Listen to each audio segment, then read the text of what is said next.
안녕하십니까. 우아야 반갑습니다. 오늘 나눌 스토리의 제목은 하늘의 불말과 불병거가 동원되는 내용인데요. 영적인 부분이죠. 성경은 영적인 세계를 중심으로 기록되어져 있는데 하나님께서 하늘의 불말과 불병거를 동원하실 때가 있어요. 조금 쉽게 말씀드리면 천사죠. 하나님의 자녀가 위기에 처해 있을 때 천사를 보내셔서 보호하시죠. 눈에 보이지 않습니다. 그리고 영적인 싸움 할 때도 하나님께서 하늘의 군대를 동원하셔서 그 일을 하시죠. 또한 하나님의 자녀가 기도할 때 그 내용을 잘 받아서 하나님 앞에 전달하는 역할 또한 천사가 하게 되어지지요. 또한 하나님의 자녀가 말씀을 듣는 예배 시간에 축복을 누리고 있을 때 그 내용을 그대로 현장에 전달한 역할 또한 천사가 하게 되어집니다. 오늘 나눌 내용에서는 무슨 일이 있었길래 하나님께서 하늘의 군대를, 하늘의 불말과 불병거를 동원하셨는지 우리가 확인해 보아야 되겠죠. 그리고 이 일은 지금도 똑같이 일어나고 있기 때문에 꼭 우아의 것으로 만드시기 바랍니다. 지금 우리가 나누고 있는 스토리는 이제 북이스라엘에서 있었던 일인데요. 자, 이때 선지자로 활동하고 있었던 사람은 엘리사고요. 북이스라엘과 사이가 좋지 않은 나라가 있었어요. 아람이죠. 그래서 아람은 언제든지 이스라엘과 전쟁을 하려고 준비를 하고 있었고, 자, 이때 수많은 아람의 군대들이 이스라엘과 전쟁을 하기 위해서 움직이고 있는 상황이었습니다. 그래서 곳곳에 캠프를 치고 있었는데요. 자, 그 내용을 하나님의 사람 엘리사가 이스라엘 왕에게 얘기를 해주죠. 그리고 아람 군대가 움직일 때마다 어디로 움직이고 있는지 다 얘기를 해주는 거예요. 잘 막고 있는 상황입니다. 자, 그랬더니 아람에서는 너무나 이상한 거죠. 도대체 어떻게 이스라엘이 우리가 움직이는 모든 것을 알고 잘 막고 있지?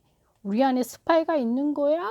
아람 왕의 화가 너무나 나서 얘기를 했더니 사람들이 하는 얘기가 그것이 아니라 이스라엘에는 하나님의 사람 엘리사라고 하는 사람이 있습니다. 자, 그 사람이 우리가 움직이고 있는 모든 것을 왕에게 얘기해주고 있기 때문에 자, 엘리사가 있는 한은 아람이 이스라엘을 공격할 수가 없는 상황인 거예요. 자, 그래서 아람 왕이 얘기를 하죠. 그럼 그 엘리사가 어디 있어? 당장에 엘리사를 잡아와! 라고 했더니 이제 엘리사는 도단이라고 하는 곳에 있었고요. 자, 사람들이 아람 군대들이 엘리사를 잡기 위해서 움직이게 되어집니다. 자, 그리고 점점 가까이 오게 되어졌고, 자, 이것이 엘리사와 또 엘리사와 함께 있는 엘리사의 사환의 눈에 띈 거죠.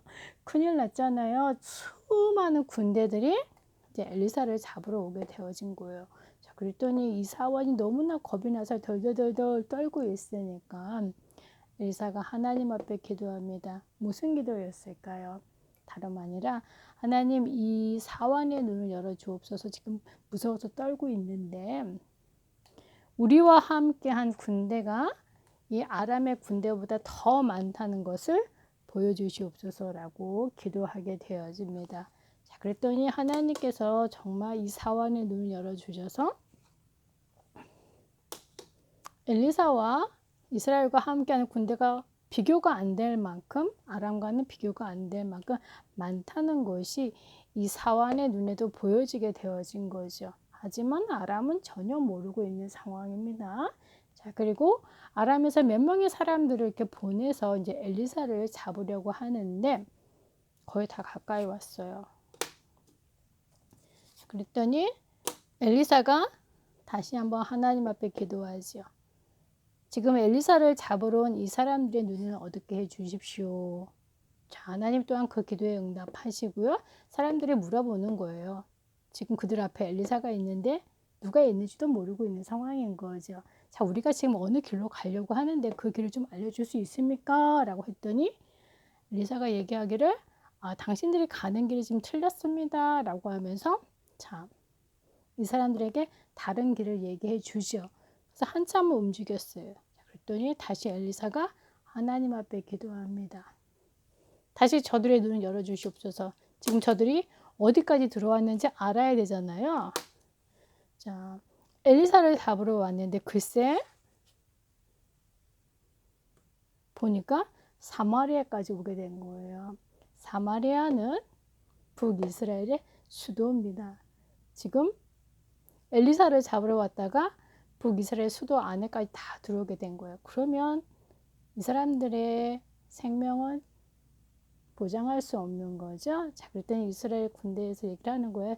지금 저 사람들이 우리 수도까지 들어왔으니까 우리가 얼마든지 저 사람들과 싸우면 이길 수 있습니다. 저 사람들을 칠까요? 라고 했더니 그렇게 하지 못하게 하죠. 그리고 먹을 음식만 줘서 다시 돌려보내게 되어지고, 자, 더 이상 아람은 이스라엘을 치지 못하는 상황이 되어지게 됩니다.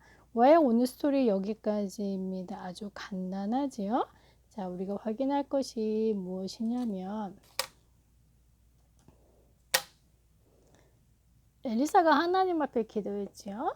이 사환의 눈을 열어주시옵소서. 이미 엘리사가 움직이는 모든 것이 하나님께서 하늘의 군대를 동원하시고 있다는 거 다 알고 있는 사람이에요. 하지만 사환의 눈에는 보이지 않지요. 그래서 이 사환의 눈을 열어주셔서 우리와 함께한 군대가 많음을 보여달라라고 기도한 내용인데요. 왜 우리가 기도할 때 영적으로 어떤 일들이 일어나는지 알고 사실 기도해야 돼요. 그러니까 기도는 물론 우리가 눈을 감고 하는 것도 기도잖아요. 물론 그것도 기도고요. 자, 기도라고 하는 것은 하나님과 우리가 서로 이렇게 통하는 거잖아요. 그러니까 주파수라고 그럴까요? 안테나. 자, 바로 기도죠. 그리스도를 통해서 하나님과 통할 수 있는 길이 열렸기 때문에 자, 우리가 기도할 때 일어나는 일들은 다름 아니라 하나님께서 하늘의 사자들을 보내시죠. 그리고 보이지 않는 영적 싸움을 하게 하십니다. 정말 하나님의 자녀가 어려움에 처했을 때는 하나님께서 천사를 보내셔서 그 모든 일들을 해결하시죠. 자, 그렇기 때문에 노아가 아침에 일어나서 기도할 때, 저녁에 잠들기 전에 기도할 때, 또한 중간중간 식사할 때도 기도하시잖아요. 자, 기도할 때 어떤 일들이 일어날까요? 엘리사는 이미 알고 있었는데 사환은 몰랐지요. 이 축복 지금도 우리에게 일어나고 있습니다. 우리의 배경이지요. 이번 한 주간에도 기도 속에서 이 축복 꼭 누리시기 바랍니다. 다음 주에 만나겠습니다.